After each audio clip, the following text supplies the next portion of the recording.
As promised, this is going to be our Q&A video. I've got my laptop here, and we're going to be reading questions off the post that we made. There's 145 comments, so we're not going to get through them all, but we're going to do a part 2 to this video. But this is going to be part 1, so without further ado, let's answer some questions. So from Christy Lee, she asked, do you guys plan on making YouTube a forever career, or what else would you like to do? I think you guys are so sweet, and I enjoy watching your channel. Thank you. First of all, thank you.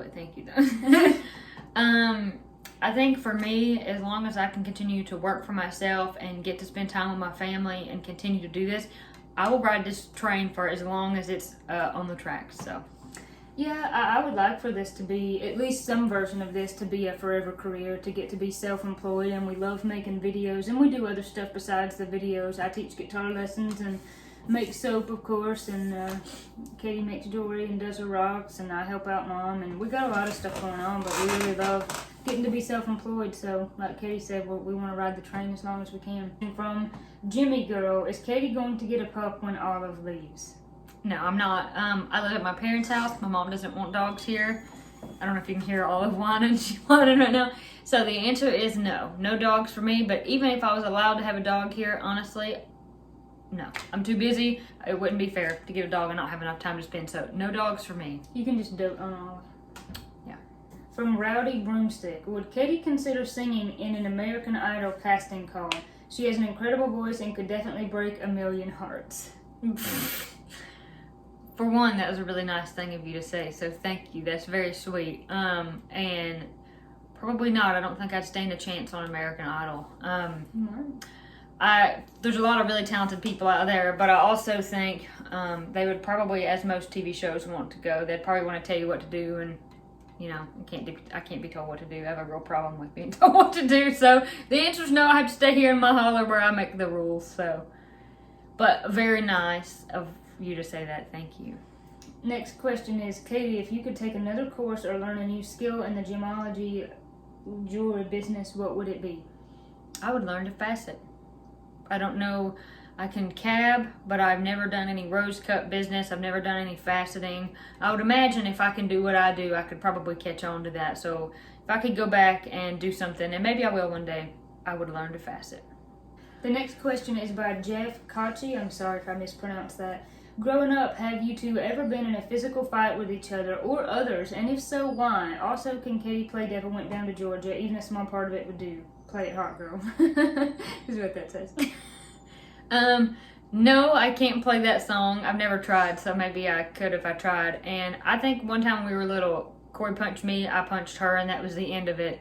And I never punched anybody else except for this kid on the back of the bus, and I didn't punch him hard, so no. Yeah, that's pretty much the same. The way I see it is walk a big walk, so nobody wants to shake a stick at you. Nobody wants to bother you. Just make yourself walk tall and carry a big stick. Yeah, but it's also just carry yourself in a manner that says, if you were to fight me, I break your neck. So then no one wants to mess with you, period. That's how I live my life. Luckily, no fights for us. No fights. Natalie Schubert, sorry. I'm so bad at pronouncing names, guys, and I'm sorry, I don't want to mispronounce anyone's name. What is the most embarrassing moment for each of you? What is a life lesson your parents taught you that you will always hold on to? If you could ask anybody anything, who would you ask and what would you ask? Those are some good questions.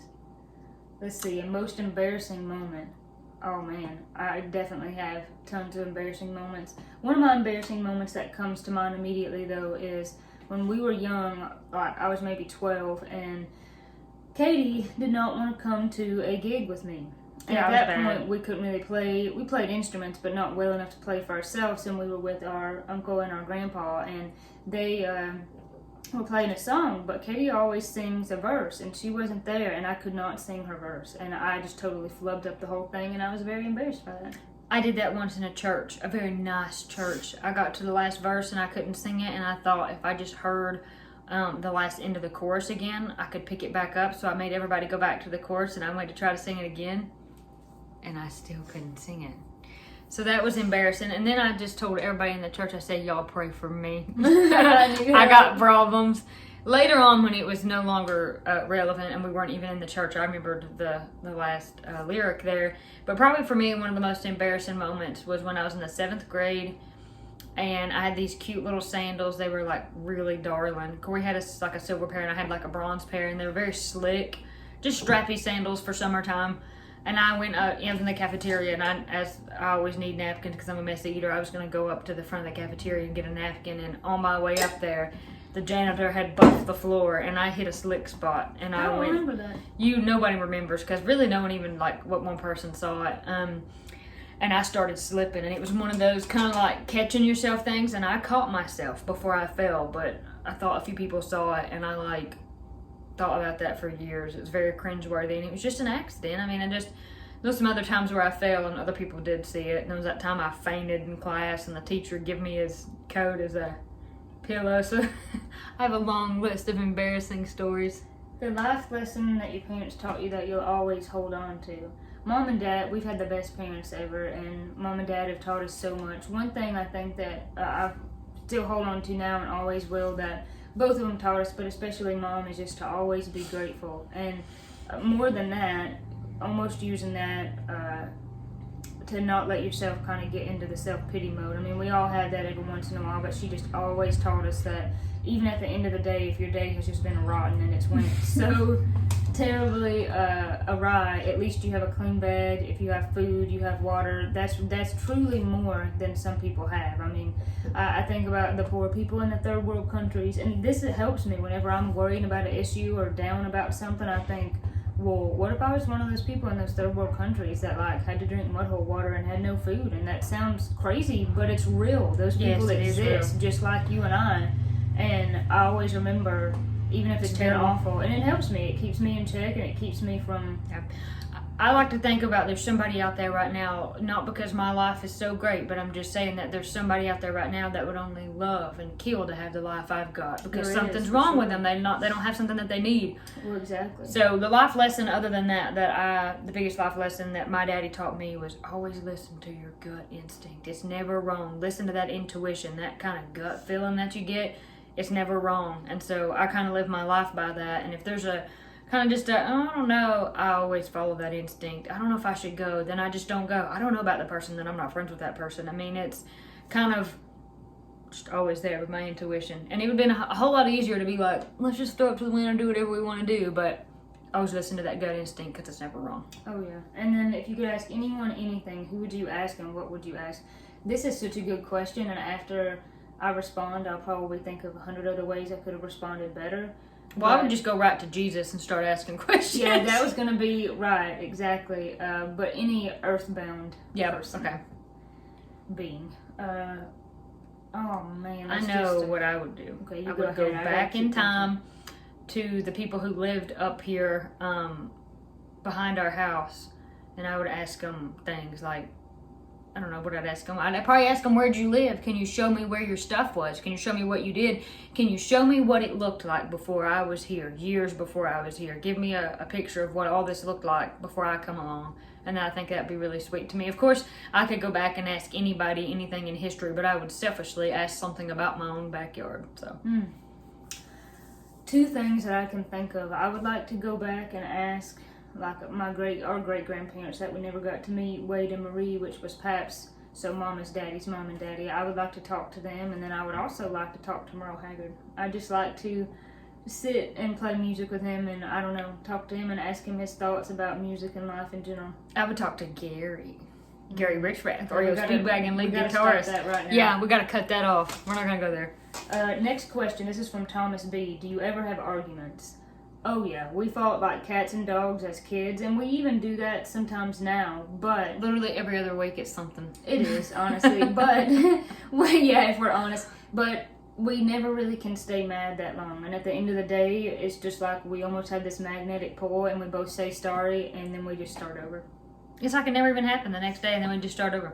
We're very close. We're lucky for that. From Audie DW, they say, does Katie straighten her hair? No, I don't. I just don't even do anything with it. To be honest, I brush it out before I go to bed. I wake up, and if it does something nice, I wear it down. If it don't, I put it up. Never do anything to it. Yes, she asked about my hair, and I don't think that's the only question about the hair on here. I will tell you a little secret. My hair is not naturally curly. I have been getting perms since I was 12. Don't tell anyone. The next part of the question is, any plans for another album? Yes, we are trying desperately to figure out an album this year. We have a meeting in March to go talk to a local CD studio, either that or making another one with our uncle, but he's so busy and we don't Well, know. it takes an incredible amount of time, and it also takes some money. So it's just kind of hard right now to worry about that with other things we have going on, such as my sister getting married and moving out. So we promise we haven't forgot about that. We will do it. We will get to it. We want to, yes. Just bear with us. Kenneth Hartman, a few questions here. How did your parents meet? They met through, it's funny, her cousin was dating a friend of Dad's. They were married. They married. Well, they were married. For a very short amount of time. I forgot about that. And Debbie was like, you need to meet Matt. Is that how it happened? Debbie said, hey, I know this pretty little girl, which was my mama. And her husband said, hey, I know this cute little guy, which was my dad. And they got together. My dad's people lived out there in Canton, but my mama also had family out there in Canton. So mama would go out there during the summer and work at Lake Logan. So she was already there anyway for work in the area, and it just kind of worked out. So yeah, there's that. He also asked, do you have any shows booked for this year? We do, and I really need to update our website. A lot of it's private stuff, like just stuff around here. A lot of it's kind of private conferences and whatnot. But we'll get that updated. How did Katie become obsessed with Gary Richrath and REO Speedwagon? Oh, it comes back up. Okay, so I always told myself on my bucket list, I will learn how to play an electric guitar because I love music and I always enjoy the killer shredded electric guitar breaks and I like rock music. So I just started listening to REO Speedwagon, and I remembered them as like, oh, this cheesy band from the 80s, but some of their early stuff wasn't so cheesy. And I don't know, I just really like Gary's guitar playing. There's lots of great guitar players out there, but there's something about his guitar playing that I just really talked to me, and I thought, that sounds so good. I want to be like that. He had his own style, plus he was cute and had a head full of curly hair, so what's not to love? So hopefully one day I can be like a quarter of how talented he is. Like if I could be just that much as talented as he is. Fun fact, I know his cousin, who also has a head full of beautiful curly hair. You will be that good. You're already doing awesome. Giving it a dang good try. Oh, yeah. Are Corey and Austin writing any songs together? We have not wrote songs together, but I'm hoping that once we get married and move in together, once I move over there, we'll get to at least play guitar more together. Does your dad play an instrument or sing? Yes, he does both, and he likes to pretend that he can't play guitar, but he can. And actually he can sing pretty well. His daddy plays and sings. Yeah, I got a whole cassette tape of Papaw doing spoof songs. Instead of I'm a member of a country club, Papaw wrote I'm a member of a hunting club. Yes, it was pretty good. Maybe one day we'll share it. Yes. Todd Naylor says, do either of you ever play gigs with other bands or groups other than the two of you and your mom? Really, we don't. No. I don't really, maybe unless we were playing for a contra dance where other people it was almost like a group band, but we don't like actively play with other people like gig-wise or band-wise. Sherry Walton says, will Austin join the family group doing the music videos? I think that would be awesome. I do want to kind of play more music with him, like I said before. Which one of you girls is closest to your mom and which one is closest to your dad? I'm my daddy. Yeah, but I also feel kind of like it's equal. In the past, I would have said that I was more of a daddy's girl and Katie was more of mom. But now, to me, I feel like it's equal. We're so close that I feel like... I think it's probably equal, but personality-wise, I'm my daddy and have been from day one, and Corey's my mama and has been from day one. But I would think it's pretty much even. We're all pretty close together. Yeah. I have my dad's same kind of sense of humor. Yes. Allison Royal says, do you watch YouTube yourselves? If so, what are your favorite channels to watch right now? Exploring with Josh. Yeah, Exploring with Josh. We like Art and Bree. I'm actually wearing one of their t-shirts right now, and we'll put a link in the description to these channels that we're mentioning. There's another one in it. Mines of the West. I watched that one. It's a very nice guy who goes and explores abandoned mines, and he never shows his face, so I have no idea what he looks like, and I'm still trying to figure it out. Who else? We like Buck and Billy. He's this guy in Canada who cuts trees, but he makes axes, and he's really cool. He's just very likable. And then what's the channel that we recently started watching? This guy also cuts trees, and he's out. Bjorn is his name, and he's like out in Seattle, West Coast area. Yeah, I can't remember what his channel name is. He's awesome out there. I like. Daddy watches this guy called Blackie Thomas. He's cool. I like him. He's more of like a survivalist, kind of bushcraft person. And then there's one more person that I like to watch. Sometimes we watch, what's his name? He starts with a W. Is it the Russian guy? No. Okay, there's a Russian guy who can literally do anything. Oh man, that guy's awesome. He's a very nice guy. He's always on that little backhoe and doing something. He's always doing something in the yard. You're talking about Wrangler Star. Yep. He's cool. We watch him. And then we look up all kinds of other things. Like if I want to learn how to do something or just want to watch something, we just look up a lot of different But as far as who I watch all the time, Exploring with Josh. That's who I watch all the time. The subscriber, He Rain, says, are you both gardeners, green thumbs like your parents? My sweet 6-year-old daughter wants me to specifically ask if you garden any sunflowers. That is precious. Thank you for that. It's very sweet. We do garden some. I mean, we help them. And when I was a little girl, real little, probably around 6 years old, like your daughter, we grew sunflowers. And I loved to grow sunflowers. We still have some that bloom outside my window. So we do grow sunflowers, and I planted some poppies this year. I'm really excited about poppies, and I bought some Sweet Williams because I also love Sweet Williams. So the answer is yes. And what would you say? You should grow and nourish your little gardener because gardening is great. Yes. Jared Shaw asked about any words about the t-shirts. That is something else we are continuing to try to work on. We're thinking that we may try to do them through YouTube. And there's two options if you do them through YouTube, which is Spreadshop and Teespring. And we're still kind of researching and figuring out, but we really want to do t-shirts because I think that would be super fun. Jessica T asked, would either of you ever consider moving anywhere else besides Brasstown? Where did Brasstown get its name? I don't really want to move anywhere else. It's funny though, my house with Austin, where I'll be living shortly, is not in Brasstown, but it's in Murphy, which is a neighboring town. But we're pretty stuck here. I mean, this is kind of our family land. I'm not leaving where we're from. Even if we moved, which I will be when I move in with Austin, but even if Mom and Dad move from this house, they would still move somewhere else. I might move, but I'd have to move. Seeing distance. Yeah, or it would have to be a really good, some serious reason, why I would move. So I won't say I would never move. Not likely to move, but you never know. There might be some reason or some body out there that I would move for. But if I had to move, if I couldn't live here, and I've lived here my whole life, I would live in Canton. That's where my dad's people are from. So if I can't live where my mom's from, I'll just go live where my dad's from. Yes. Which is only 2 hours away, and it's still in western North Carolina. So where did Brasstown get its name? That's Brasstown is a kind of a corruption of a Cherokee name.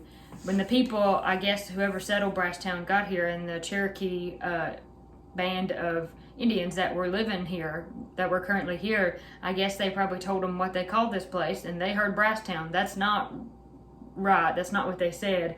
I can't remember what it actually stands for, but down at Clay's Corner, kind of the center of Brasstown, there's a sign in Cherokee language, and that's the real name of this town. But everybody just calls it Brasstown, and it's been that for like 100 years, like 200, like forever. So Jackie Ellen Barnes asked, was being a twin hard at times? Did people compare you? Will we see the wedding?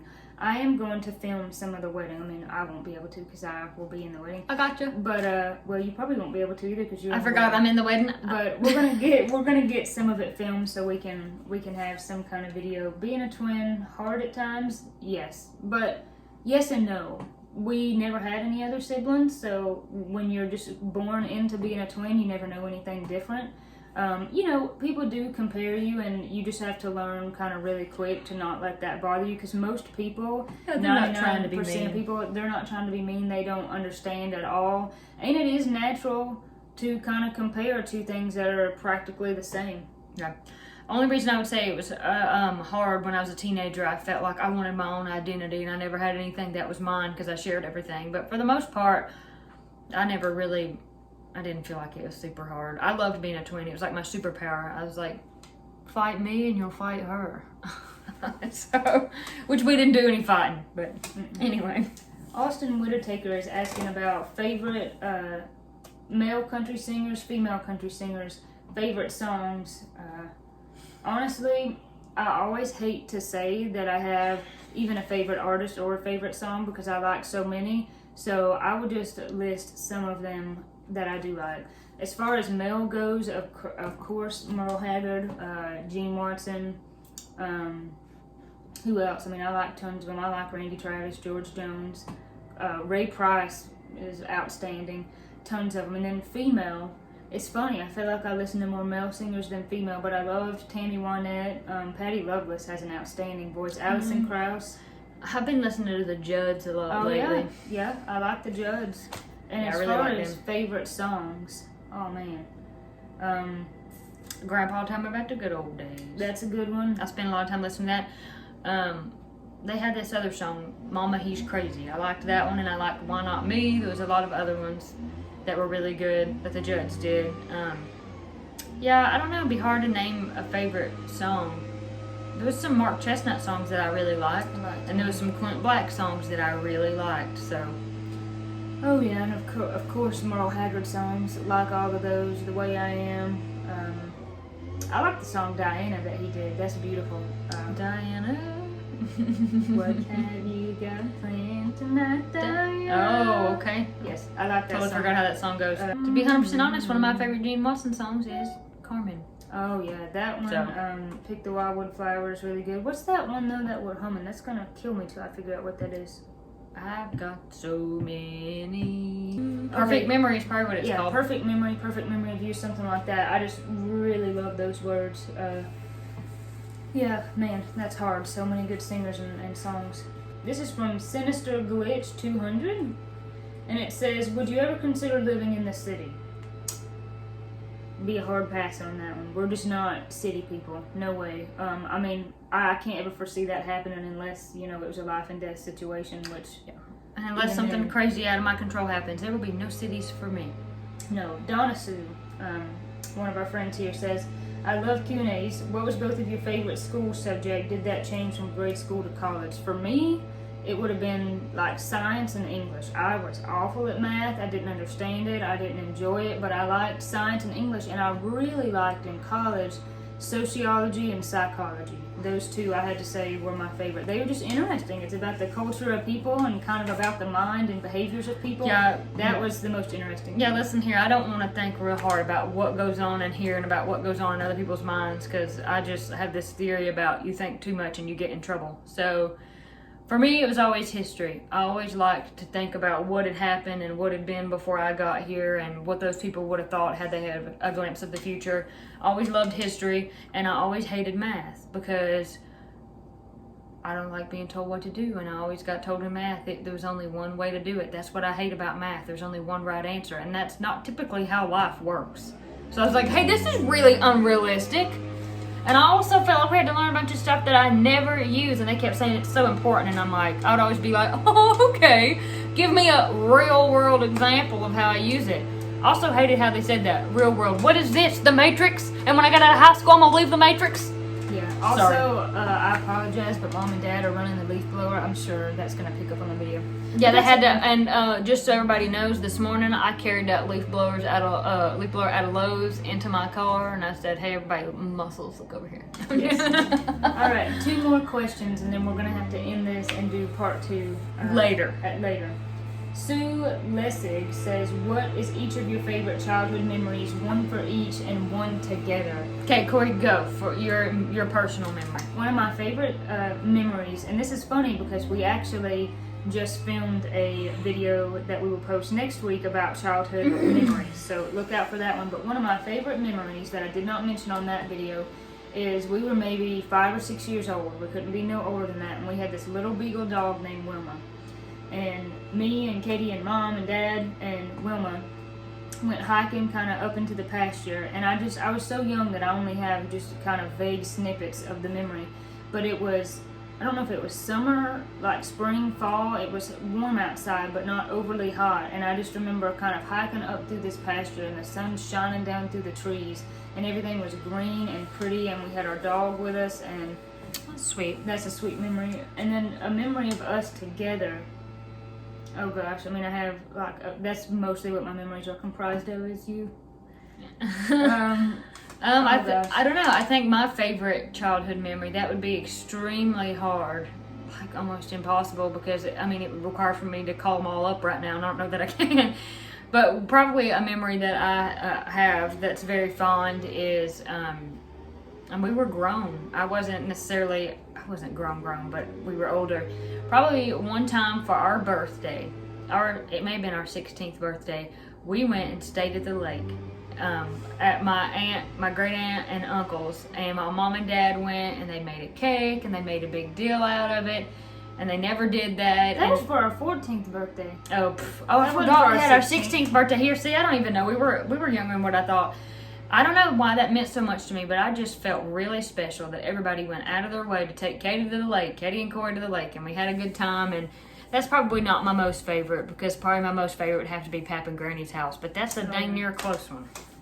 Oh man, basically I would say the same. Yeah, anything like that. When we were going to the lake together, getting to go swimming at the pool, I do remember that. I'd say maybe that's one of my favorites of us together at the pool, joking and laughing and like just pretending stuff like we're swimming. And I just all of a sudden had this like really, what would you say? It's like a really strong thought of, there was a pool in Canton, and it was right down there next to the middle school, and we were little. We had little fringe, like pink and purple bathing suits, and we were so little we couldn't swim, and we would lay in the sun and get in where it was real shallow, like literally this shallow, and that's the first time I ever got water up my nose, and I just total panic.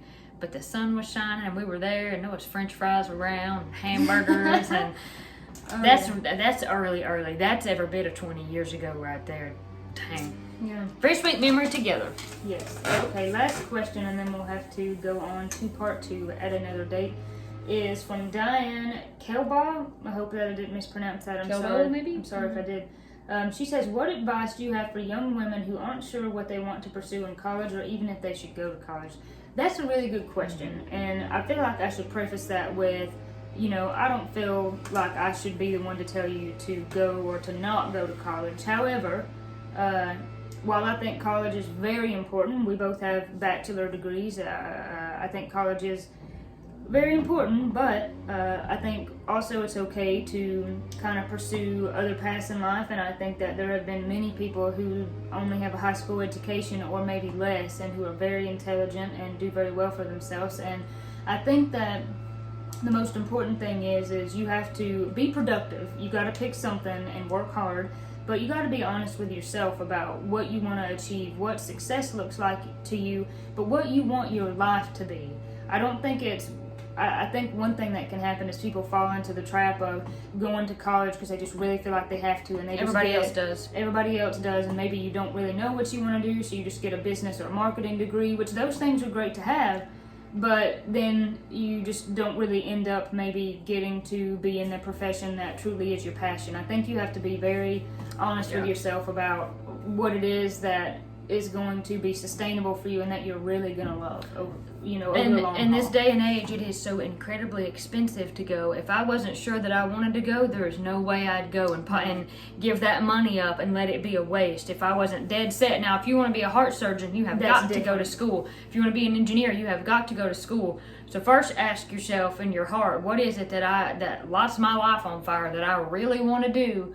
And then once you kind of identify that, you'll be like, well, I can actually just kind of figure that out. I can go take some classes at a community college. I can get certified versus a degree. You'll go to trade school. I can go to trade school, and that's a good point. And I'll also say the world is severely hurting for tradesmen and women right now, because and a lot of the times everybody goes to college and becomes an English major. And I'm not saying there's anything wrong with that, but I'm telling you right now, every plumber I know makes more money than most of the people I went to school with with bachelor degrees. They make more money than I do. Most of the time, a lot of the times anyways, with trades, you make more money than you would otherwise because you have a skill that no one else has. If you have a good skill and you can work with your hands, you don't need to go to college. You need to go to trade school, hone that skill, and then charge for it, because somebody needs that skill done. Yes, and I think either way, should you decide to go to college, which is good, we went to college, but being as smart as you can about it. If you have access to a community college where you can get those 2 years out of the way first and save money, and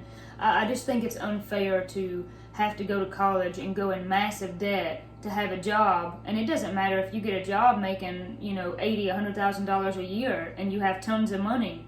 If you're indebted to a loan that's, you know, $20,000-$30,000, it may take you 20 years to pay that off. And I just think that's crazy.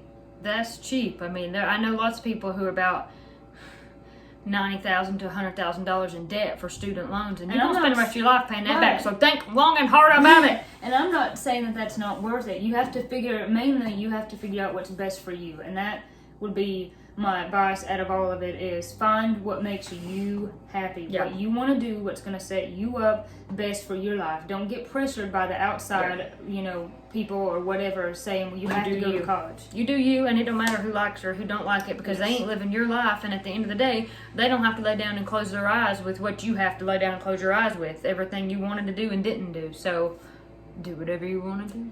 That was a great question. All of these are awesome questions, and we appreciate everyone sending them in. We're going to end the video here since we're already over 30 minutes, but we will do a part 2 at some point. So thank you. Again, a big thank you to everyone who has sent in a question. Anything else? I winked at the camera. Oh, okay. I see that. God bless each and every one of you. We appreciate you all, and we'll catch you at the next video.